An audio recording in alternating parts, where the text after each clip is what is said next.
You're listening to The World at 8 with Lynn Mozart.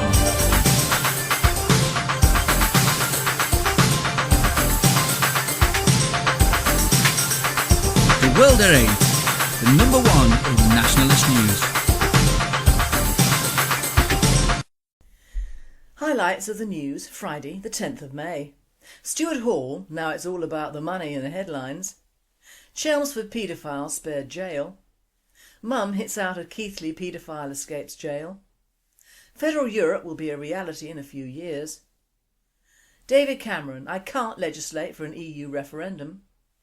Europe to risk being global spectator, NATO chief. Nick Griffin, MEP from the belly of the beast. West determined to invade Syria. Where are you going to go? Christians forced out of Muslim-dominated countries. You got to recognise Islamic terrorism to deal with it. Thought for the day, howling at the moon. And finally, Muriel in delirium.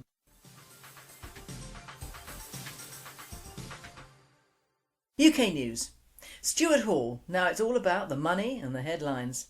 12 victims of Stuart Hall's admitted sexual abuse are preparing to sue both Hall for his actions and the BBC for allowing the grooming of victims.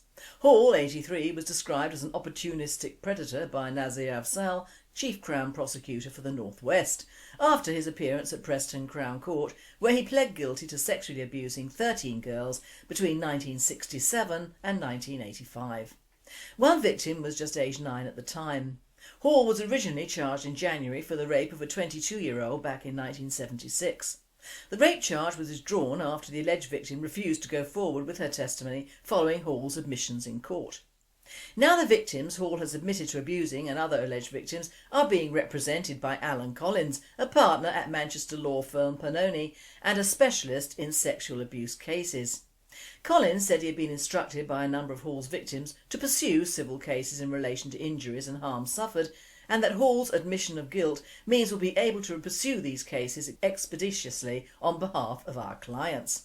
Some of Collins' clients are understood to be new cases of abuse involving women who came forward after Hall's guilty plea. Alan Collins, a partner at the firm, said proceedings were in the very early stages, victims also considering suing the BBC after being groomed and abused on its premises. Mr Collins said, Hall's admission of guilt means we'll be able to pursue these cases expeditiously on behalf of our clients. However, victims may be hampered in their attempts to get compensation after Hall transferred the family's £1.2 million into his wife's name in February. Mr Collins said it's quite a common problem in cases like this. They put an asset in another person's name or even overseas. You'd have to make an application to the court to have that transaction set aside. It's a cynical move, it shows contempt for the victims. Hall will be sentenced on the 17th of June, World at 8 says. Whilst not condoning Hall's escapades, the move to safeguard his family's assets is quite right. Why should his family pay for his transgressions 40-odd years before? Many of these claimants will be merely jumping on the money bandwagon anyway, as are the legal beagles. I doubt if they are helping these poor abused creatures pro bono. Chelmsford paedophile spared jail. Andrew Lee, 22 of Goshawk Drive, Gallywood, admitted having more than 1,000 extreme pornographic images featuring children and animals, was handed a 2-year sentence suspended for 2 years at Chelmsford Crown Court on Thursday. On March 18th, Lee pleaded guilty at Chelmsford Magistrates Court to 14 separate charges of making and distributing sexual material, a lot of which was described as extreme by the authorities. Judge Anthony Goldstaub, QC, also gave Lee a £585 fine along with putting him on the sex offenders list for 10 years and made him the subject of a supervision order for 2 years. Lee must attend an Internet Sexual Offenders Treatment Programme and a Sexual Offenders Prevention Order was also placed on Lee for an indefinite period. Mum hits out as Keighly paedophile escapes jail. Norman Peel, 72 of Manville Walk, Keighly, pled guilty partway through his trial for 6 sexual assault offences and inciting a child to engage in sexual activity. Peel tried to bribe the youngster with sweets and money while molesting her over a period of 8 years, starting when she was less than 10 years old. Judge Colin Byrne at Bradford Court said that the victim must have been terrified and extremely upset, as he sentenced Peel to 2 years imprisonment, suspended for 2 years. After the case, the girl's mother said, There's something wrong with the justice system when you let a paedophile walk free and jail people for not paying their council tax. World at 8 says she has a point there.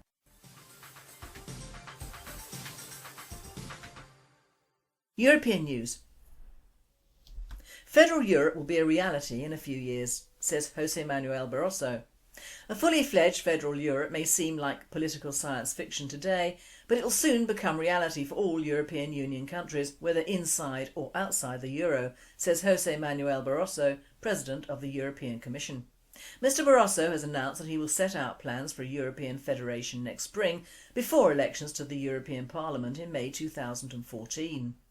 According to The Telegraph, this has fanned the flames of British debate over EU membership by insisting that fiscal union in the Eurozone will lead to intensified political union for all 27 member states.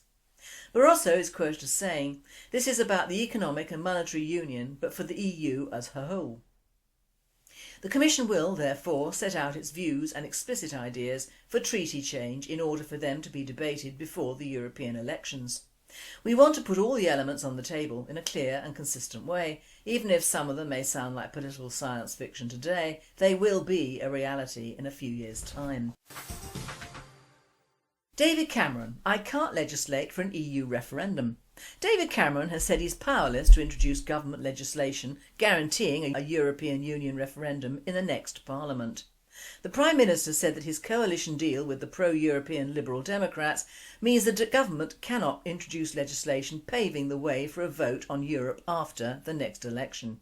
Mr Cameron's comments on legislation in a private letter to Conservative MPs came only days after he dropped a pre-election hint that he was prepared to consider the option. World at 8 states, yet another election promise bites the dust. Will the electorate even notice? Europe to risk being global spectator, NATO chief. Europe will risk becoming a global spectator if European nations continue to slash their defence expenditures due to the current economic slowdown, NATO Secretary-General Anders Fogh Rasmussen warned on Monday. Rasmussen addressed the European Parliament's Committee on Foreign Affairs, saying Europeans must understand that soft power alone is really no power at all. Without hard capabilities to back up its diplomacy, Europe will lack credibility and influence. It will risk being a global spectator rather than a powerful global actor that it can be and should be. The NATO chief said Europe's global role would inevitably suffer from a continuing decline in European defence expenditures, and Europe will be unable to participate in crisis management. The only way to avoid this is by holding the line on defence spending to stop the cuts and start reinvesting in security as soon as our economies recover, he said. In addition, Rasmussen called on European nations to develop a global perspective and to look outwards, not inwards. European nations must have political will to use defence capabilities to deal with regional and global security challenges and to better share the security burden with the United States, he said. World at 8 comments. Rasmussen is right. Over the years, the UK especially have denigrated their service personnel in favour of a forthcoming Euro army, which could in the end comprise of non-British people entirely. Our own armed forces need money and more money. Take it from the foreign aid budget and give it to our own. We will need them fully armed in the future, not only from outside forces, but maybe from inside forces as well. Defence should be the last monetary item to be slashed, ever.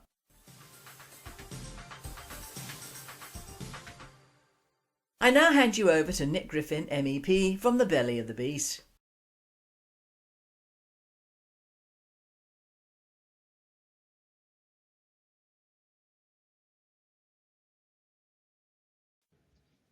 Last week I examined the main factors involved in the artificial promotion of UKIP and ways in which we can begin to counter this remarkable phenomenon and turn it to our advantage.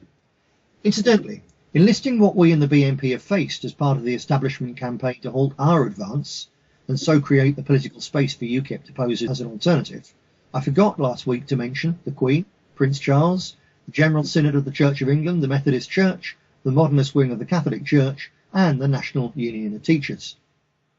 The starting point for our fight back against the establishment's UKIP safety valve has to be the development of our own identity and cohesion. The UKIP bubble is making it harder for us at present, both by taking votes and by recruiting disillusioned people who would otherwise could well be joining us. The first step in dealing with this is to get the facts straight in our own heads. UKIP is not a nationalist party, even though the vast majority of its voters are motivated by essentially nationalist concerns and values. We have to open clear white water between them and us. Right-wing conservatism is not nationalism. Free trade and capitalism are not nationalist. In fact, they're even more incompatible with nationalism than is Marxism. Fortunately, there are two key areas in which we must and easily can develop a healthy gap between UKIP and us. UKIP openly boasts of being a libertarian free trade party. The name and free trade dogma of Adam Smith are repeatedly invoked on its website. This ultra-capitalist position has at its rotten heart the belief in the economic and moral necessity for the free movement of goods, capital, and labour. In other words, people. In other words, immigration. So not only does UKIP subscribe to the Trotskyite-inspired creed of anti-racism, it also believes that economics are the most important factor in our national life, more important than identity, culture, and the survival of our people. This is why, although they pose as an anti-immigration party, UKIP in fact only oppose immigration from white, Christian, Eastern Europe, while quietly being in favour of the immigration of about 300,000 cheap labour Asians and Africans into Britain every year. UKIP is a hyper-materialist party for whom profit is God. Their mammon is the most jealous god of all, which is why it took Farage just 24 hours after his big election breakthrough to signal a softening of UKIP's bogus, hard-line, anti-immigration stance. You can check it in The Guardian, the 4th of May 2013. On Islam, too, UKIP has a potentially electorally damaging weakness. Despite its clear status as yet another Zionist puppet organisation, Farage is on record as saying that he has no problem with Islam. While most of his voters would no doubt disagree, Nigel is all too well aware of the fact that his popularity was bestowed on him by the BBC more than any other institution in the country, and what the BBC gives, the BBC can take away, hence his extreme wariness of upsetting the Islamophiles in Bush House. All of which provides an obvious and yawning gulf between UKIP and the BNP, a gulf on which, if the choice is set out plainly, the vast majority of UKIP's May the 2nd voters are on our side, not Nigel's. This difference between us is even more marked in the fields of economics and social justice. While UKIP's efforts to steal our anti-immigration thunder are utterly deceitful, they are actually honest in their plans to give free rein for the banksters and corporations to loot Britain, their support for the dismantling of the national state through privatisation, and economy-breaking and community-shattering austerity, and for the concentration of more and more property in the hands of a smaller and smaller and richer minority. As the rolling financial crisis and the greed of the elite continues to savage the living standards and security of ordinary people, the appeal of UKIP's Thatcherism will wane, to working class voters in particular.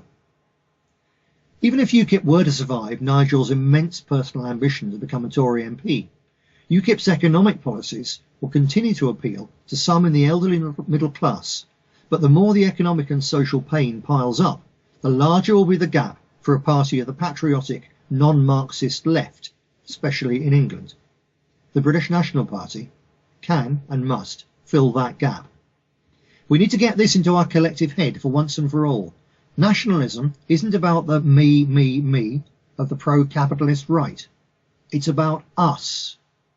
It's not about the rights of super-rich individuals.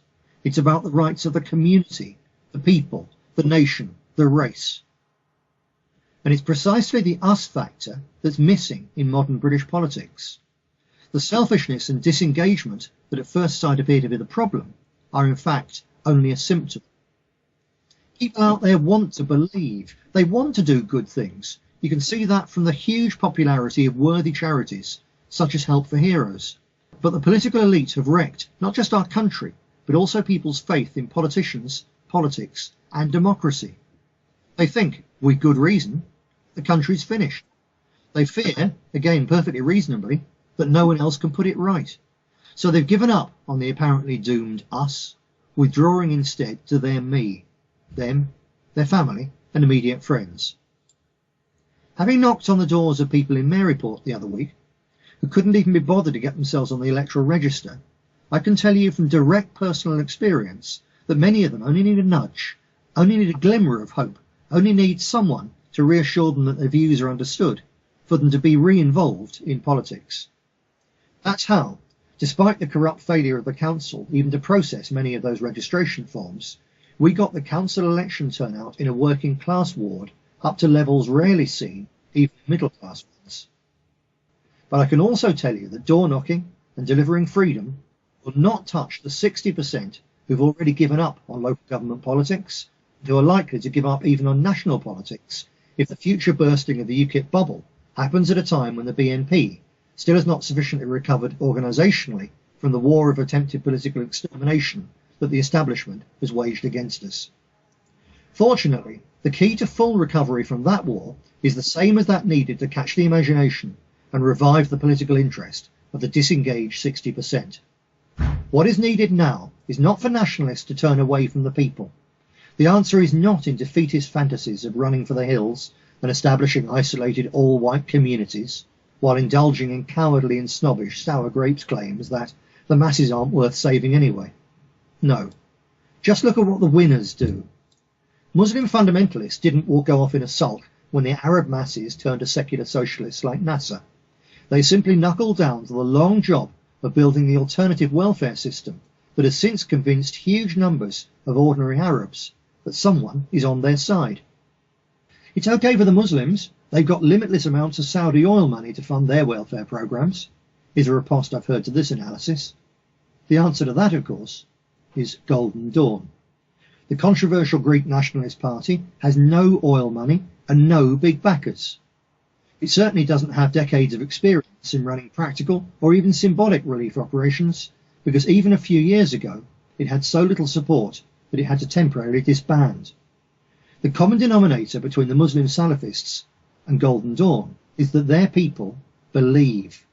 They are first and foremost idealists, but just as important, they're also deeply practical.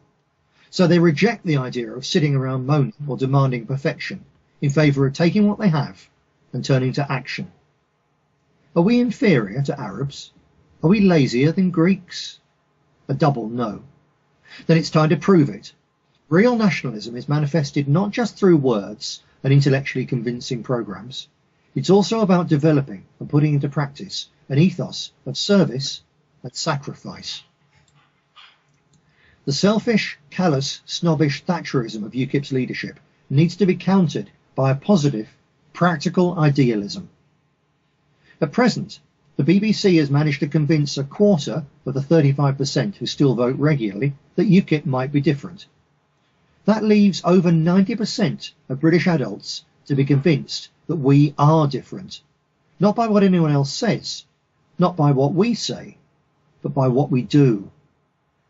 This is so important that we have to find ways to make serious and sustained community action the very core of party activities. Such a radical change will encounter resistance from the lazy, the stupid and the stick-in-the-muds. But fortunately the visionaries, the ambitious, the good people who seriously want to win will carry it through and move us forward. A significant number of our members have already got this point, at least in principle, but there is a difference between getting it and doing it. It's a great idea and it's great to see the BNP doing it, was typical of the supportive comments on our website on the couple of reports we had of our late winter experiment with local food banks. What the hell is wrong with people? Is it decades of television that has turned so many from doers into watchers? Have generations of professional sports turned a nation of active players into passive spectators who cheer when their team wins but won't do anything to help it win? Even those involved in several of these experiments don't perhaps yet understand the full potential or the real significance of what they've started. We'll do it again next winter, one pioneer told me last month. No, no, no, it can't wait till next winter. We've got to press on with developing the experience and individual initiatives that will grow into a whole network of ward food banks right now. There are two reasons for this. First, because while pensioners die of cold only in winter, some pensioners, and even more young families, are going to bed hungry tonight. And this is before the government's futile but ugly austerity cuts and another round of cheap labour immigration really strike home. At such a time, we nationalists have a moral duty to be out there campaigning to give hope to those who need material help and a sense of involvement and purpose to those who do not, but who see their country and their community slipping away. Second, we know from our experiment with voter registration in Maryport that the key to re-involving depoliticised working class voters isn't just delivering the right literature and then knocking on their doors. While there is already a great deal of sympathy for us as a party in such areas, what really makes it touch down into active enthusiasm is having a locally known candidate who's already trusted as a pillar of the grassroots community. Such a reputation isn't easily won, but nor is it out of reach. There are many different ways to develop it, but so far I've not heard a better proposal than putting our future candidate at the head of a local drive to collect saleable jumble and car boot items and then to convert them into cash needed to fund a quarterly food aid operation. That's why this isn't an optional extra or something for next winter. It's got to be started right now and kept going and going and going. This is why I'm going to get straight onto the job of completing a full set of campaign aids all ready for an entire year's round of ward food bank work. Because it's not only needed in the winter, a food bank is for life, not just for Christmas. So that's what we need to do with the BNP and our supporters. In the final part of this in-depth examination of our response to UKIP, I'll be looking at what we're going to do to them. That'll be next Friday, so until then, keep the faith, and remember, freedom is never free, but it's always worth fighting for. Thank you very much, Nick. An awful lot to think about there.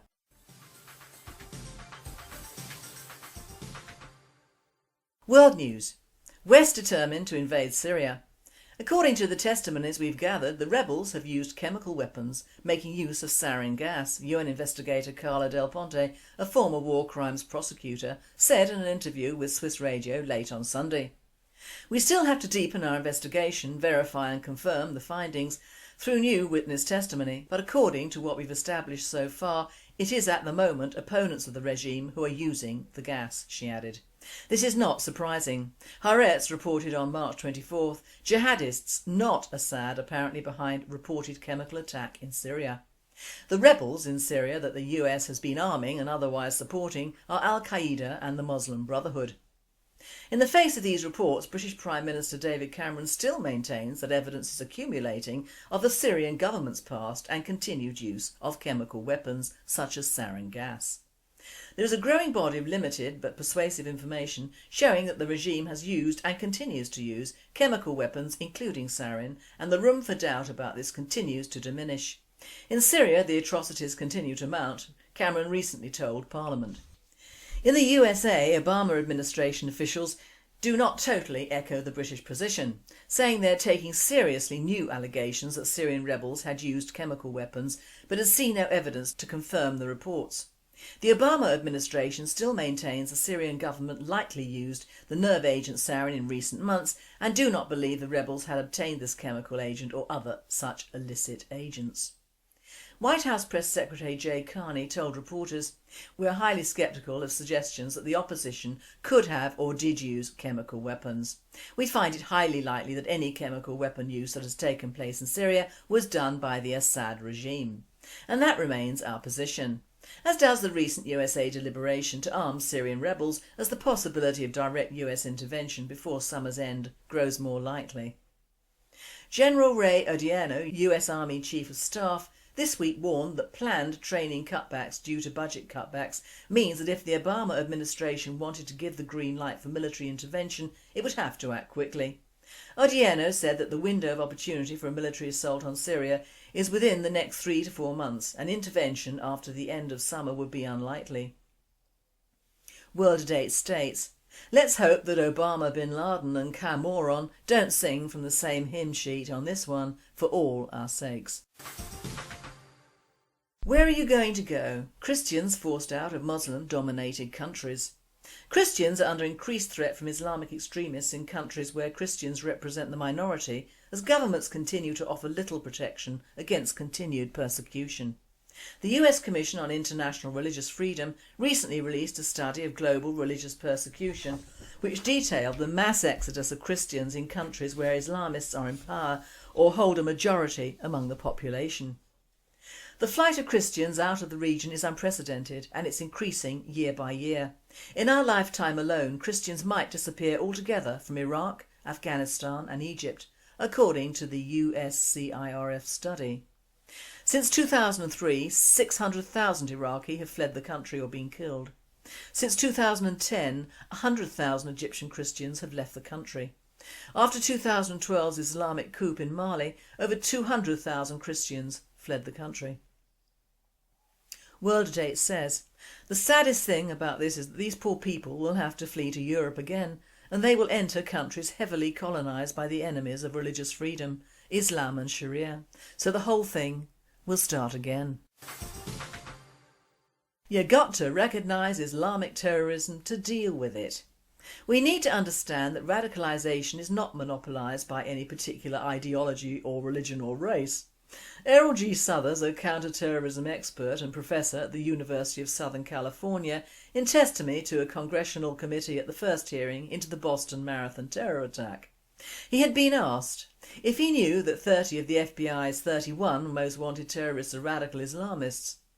Former Senator and Homeland Security Committee Chairman Joe Lieberman, in testimony to the committee, was asked, "Why do you think this administration is unwilling to use the term radical Islam to describe these acts of terror?" Unusually, he responded, "I presume it's because of a sensitivity that if you use the term Islam or Muslim at all with relationship to violence or extremism or terrorism, that it will do offence to Muslims. Obviously, most Muslims are not terrorists. But the sad fact is today that most terrorists that we're dealing with in America are inspired by this violent Islamic extremist ideology. And you've got to recognise that to deal with it." This is unusual because Lieberman is a former Democratic Party vice presidential candidate in 2000 and is still a registered Democrat.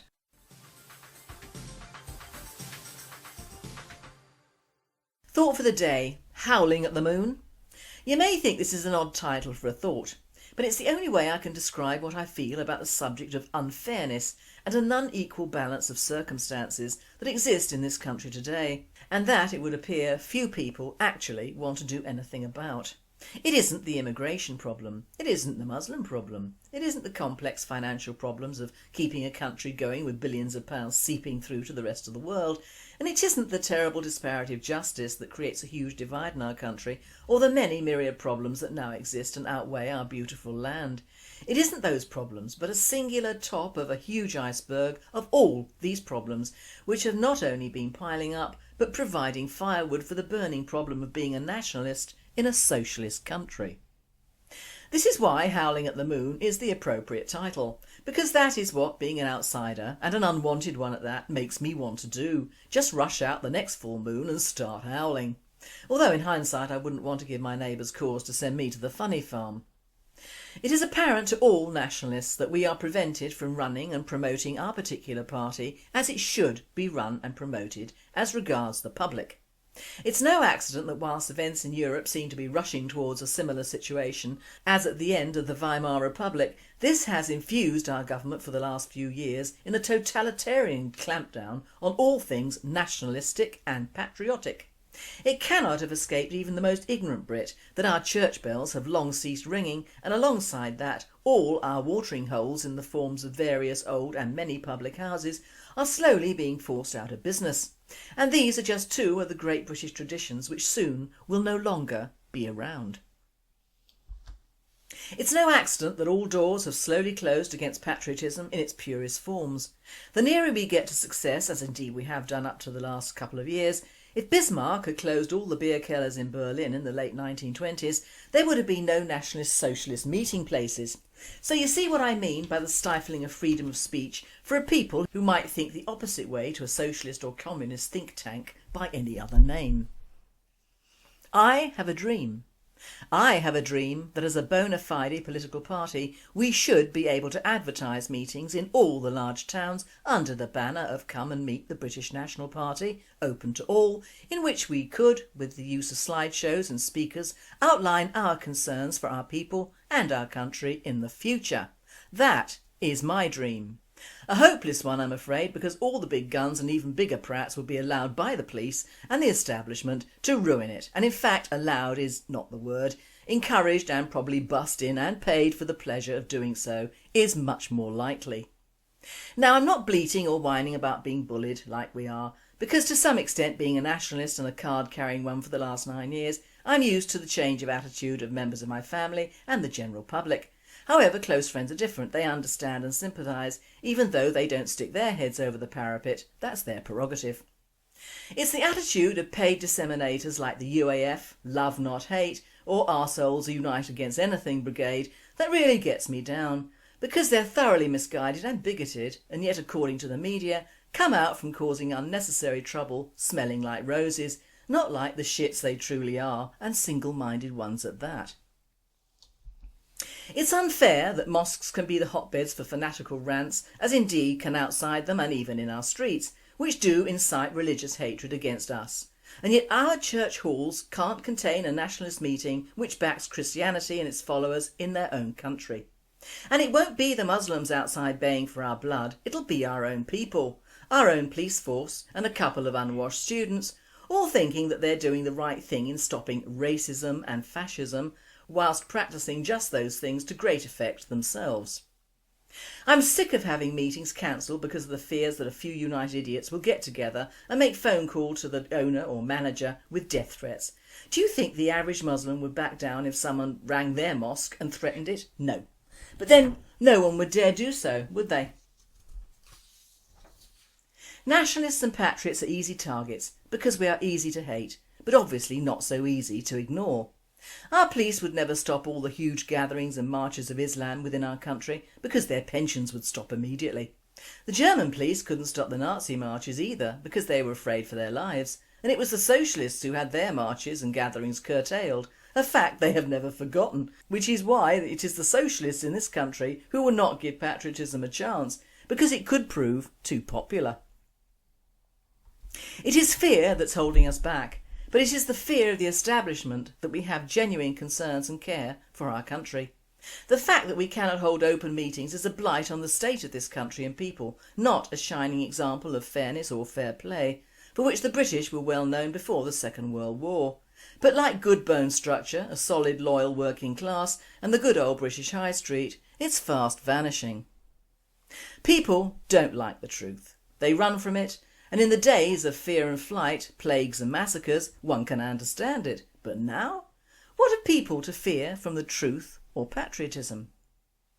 We watch terrible violence without flinching on our TVs. Youngsters play awful video games that are bloody and vile. In fact, in the States and here, some kids don't leave their rooms ever. They're just glued to screens living out their lives through another dimension.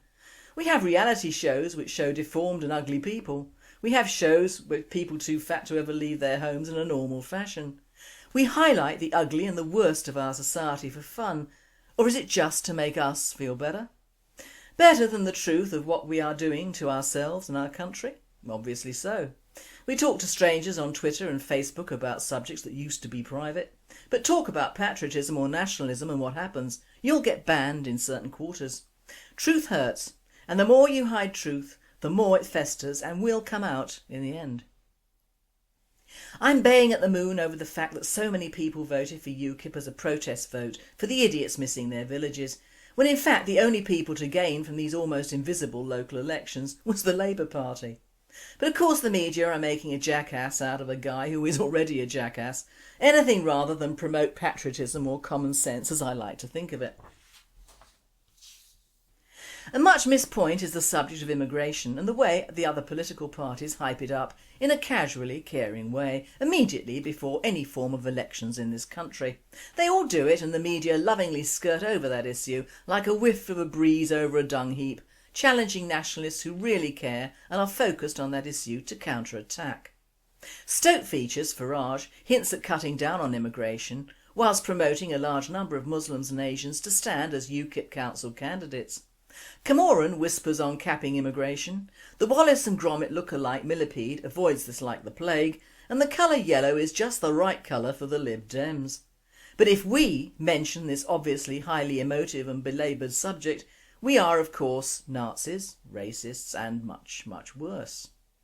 We are pilloried for touching on a subject which, although not wholly responsible for our state of play in this country, is certainly part of an issue which won't go away but will play a large part in how, or if, our people and our civilisation survive in the future.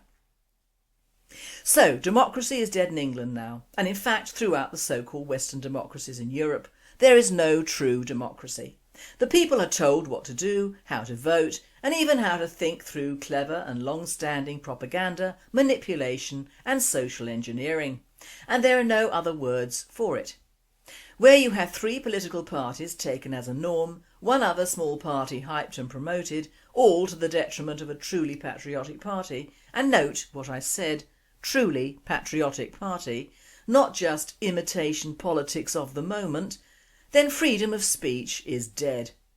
If freedom of speech and thought doesn't apply to all, it applies to no one. Do I blame immigrants for all our troubles? No, but I blame prolific immigration as allowed by successive governments and not dealt with by the media for the largest part of those troubles and their handling of a sensitive issue to the detriment of patriots everywhere. I am still howling mad and will be baying at the moon again on Monday on the unfairness of the socio-economic state and the additional unfairness of being pilloried for being a member of a white patriotic tribe in the UK. A thought to remember is that whilst the establishment are beating on our door at the moment, how long before they're beating on yours? And finally, Muriel in delirium. Islington residents whose street has been renamed don't half want their Muriel back. It's been reported in the Telegraph that the residents at one end of Muriel Street, Islington, woke up to find that they now lived in Leerham Street. 2 brand new signs have been put up to prove it. That at least was a benefit. Too often streets are left anonymous or have their names hidden in the most surprising places, high enough to be invisible from a car or low enough to be hidden behind hedges. As for Muriel Street, what had happened? Since, like a football match, the street came in 2 halves, with a break in the middle, the council thought that emergency services might be confused. They will be now, even the postman is baffled. Leerham, Muriel backwards, is a name awkwardly constructed on the lines of Samuel Butler's Utopia in Erewhon. But nearby streets bear homely names, Matilda, Cynthia, Lavinia, perhaps after the developers' families. No one would call their daughter Leerham. This presenter says, I can hardly read this one for laughing. Who do these councils employ to do this work? Would someone please tell me what a Leerham is? If you notice Butler's Utopia is nowhere backwards as Muriel Leerham. Is someone out there missing their village or perhaps motherland?